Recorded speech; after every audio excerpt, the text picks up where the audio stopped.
তার মাথায় আঘাত লেগেছে এবং রক্ত পড়ছে। বাঁচার জন্য সে তাড়াহুড়ো করে ব্যাগ খুঁজে বের করলো এবং ভেতর থেকে কাপড়ের টুকরো নিয়ে মাথার ক্ষত বেঁধে নিল। তারপর পাশে পড়ে থাকা একটি পাথর দিয়ে তার ওপর চাপা দেওয়া বড় পাথরটিকে বারবার আঘাত করতে লাগলো। সৌভাগ্যবশত পাথরটি পুরোপুরি শক্ত ছিল না। অনেকক্ষণ চেষ্টার পর সেটা সরিয়ে বের হতে পারল, কিন্তু এখন সবচেয়ে বড় সমস্যা ছিল কিভাবে উপরে উঠবে। তখন হঠাৎ তার পেছনে একটি সরু গোপন সুড়ঙ্গ দেখতে পেল, আর কোনো উপায় না পেয়ে সে সেই সুড়ঙ্গ দিয়ে ভিতরে ঢুকে পড়ল। অনেকটা পথ অন্ধকার টানেলের ভিতর দিয়ে যাওয়ার পর সে একটি গুহার মুখে পৌঁছে, কিন্তু সেই গুহার মুখটি ছিল পাহাড়ের একেবারে মাঝখানে। উপরে ওঠার চেষ্টা করতে গিয়ে হঠাৎ নিচের মাটি ভেঙে যায় এবং সে নিচে পড়ে যায়। তবে সৌভাগ্যবশত নিচে ঘন গাছপালা থাকায় গাছের ডালে ধাক্কা খেয়ে সে গুরুতর আঘাত ছাড়াই মাটিতে পড়ে। কিছুটা সুস্থ হয়ে সে নিজের শরীর পরীক্ষা করে দেখল তার হালকা আঘাত আছে, কিন্তু তার পা ভেঙে গেছে এবং সে আর নাড়াতে পারছে না। এতে আনা পুরোপুরি ভেঙে পড়ল, কারণ এই জঙ্গলে হাঁটতে না পারা মানেই নিশ্চিত মৃত্যু। আর তার উপর 2 মাস আগে সে জানতে পেরেছিল সে প্রেগনেন্ট, তাই তার গর্ভের শিশুকে বাঁচানোর জন্য তাকে যে কোনো উপায়ে টিকে থাকতে হবে।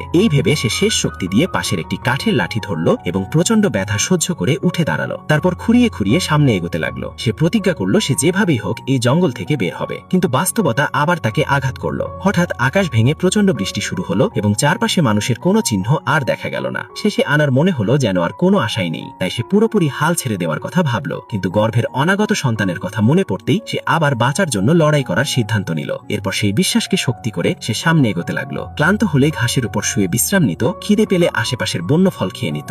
এভাবেই অনেকক্ষণ চলার পর সামনে হঠাৎ একটি দ্রুত প্রবাহমান নদী এসে গেল। আর কোনো পথ না থাকায় আনা একটি শুকনো গাছের গুড়ি পানিতে ফেলে সেটাকে ধরে নদী পার হওয়ার চেষ্টা করলো, কিন্তু পরের মুহূর্তে স্রোতের তীব্রতা তাকে ভাসিয়ে নিচের দিকে নিয়ে যায়। প্রাণ বাঁচাতে সে শক্ত করে গাছের গুড়িটা ধরে রইল আর সবকিছুই ভাগ্যের হাতে ছেড়ে দিল। কিন্তু পানির প্রবল আঘাতে কাঠটিও তার হাত থেকে ছুটে যায়। তখন আনার আর কোনো উপায় ছিল না, সে নিজেকে পানির স্রোতে ভাসতে দিল। আর তখন তার মাথায় পুরনো সব স্মৃতি ভেসে উঠল। সে কল্পনা করলো যেন তার স্বামী পাশে আছে এবং তাদের ভালোবাসার একটি সন্তান জন্ম নিচ্ছে। কিন্তু বাস্তবে অচেতন আনা ধীরে ধীরে নদীর অগভীর অংশে ভেসে আসে এবং সৌভাগ্যক্রমে 2 জন জেলের সাহায্যে তাকে তীরে তুলে আনা হয়। এরপর তার শরীর থেকে পানি বের হয়ে যাওয়াতে সে ধীরে ধীরে প্রাণ ফিরে পায় এবং এভাবেই তার সেই ভয়ঙ্কর যাত্রার সমাপ্তি ঘটে।